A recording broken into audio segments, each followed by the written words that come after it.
2020, 8:21, 7:01 a.m. We also have to remember the facts and evidence that the connection with water, Christianity, Judaism, and the connection with water and ships and boats and such is one of the load-bearing walls, one of the cornerstones to the entire situation. Yes, I mean masonry. The period.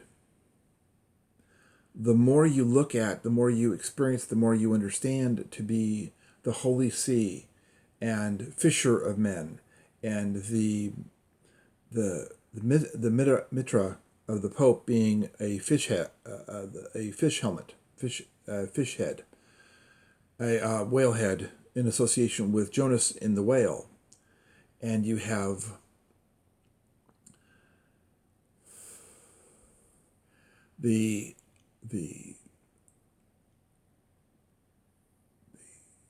Noah's Ark, and you have a flood, and you have several of the apostles were fishermen, you have lots and lots of references to water and liquid and anointing oils and the bringer of life and sea and the like, period.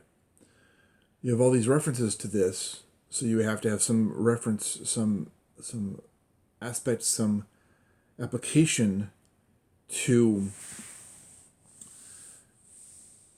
a respect for the idea that there's 40 examples of water, boats, ships, and the like in the Torah and the New Testament, and you have an aqueduct system built 5 seconds after, metaphorically speaking, 5 seconds after the crucifixion occurs, and you have them in a coming to one point, and you have 3-ish on one side, 3-ish on another, and one up the middle in a stylized format.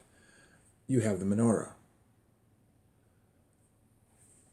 The Giulii family and others had built a menorah in Rome, completely unbeknownst to the Senate, and more than a little angry when they did find out and did their best to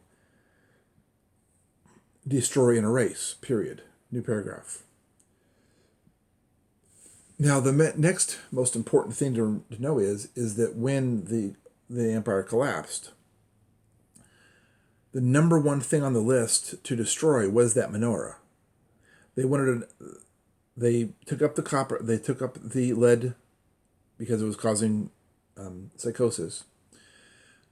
But the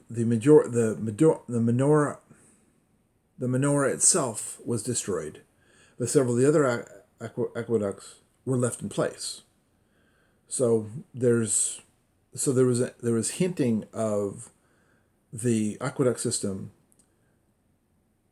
that the Romans knew that it was a menorah and destroyed it, but they kept the water coming in. But they also kept the water coming in a way that would support the citizens that were living there, but not necessarily waste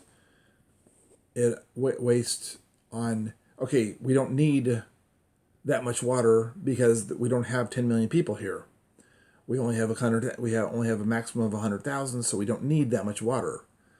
So we can justify destroying the aqueducts because a large portion of the population went to Mecca, a large portion of the population went to Constantinople, a large portion of the population went to Londonium, and those who stayed don't need that much.